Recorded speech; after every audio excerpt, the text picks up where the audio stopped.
Alors, on a vu comment mettre des puces. Suivant le même principe, eh bien, on peut numéroter différents paragraphes. Alors, principe est le même. On sélectionne les paragraphes que l'on souhaite numéroter.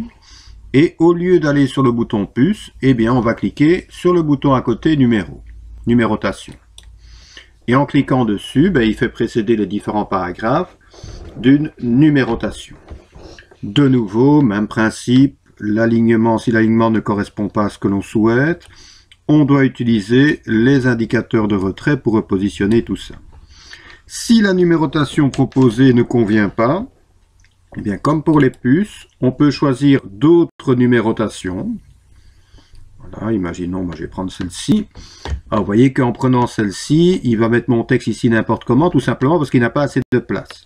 Donc, ce que je dois ici obligatoirement faire, eh bien, c'est repositionner mes numéros, et en repositionnant mes numéros, à partir du moment où il a suffisamment de place, l'alignement se fait correctement. Et de nouveau, si les numérotations ici proposées ne conviennent pas, eh bien, on peut choisir soi-même une autre numérotation.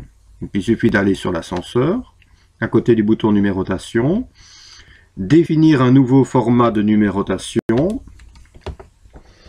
Et ici, on a différents types de numérotation qui sont proposés. On clique sur la numérotation souhaitée. Je vais prendre des chiffres romains ici.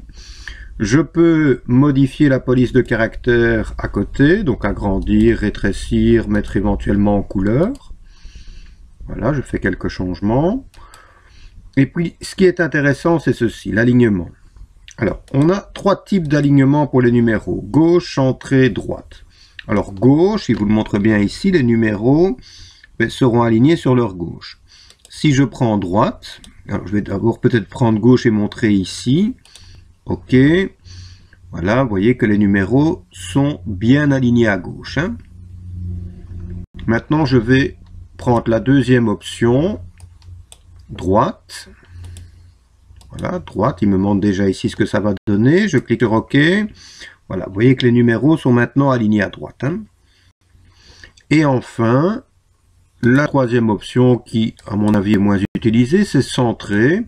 Donc là, ça veut simplement dire que les numéros seront centrés à partir d'un axe vertical. Or, je pense que généralement, ce que l'on utilise, c'est gauche.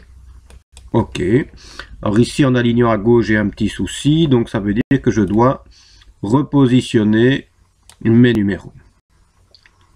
Voilà pour cette première partie.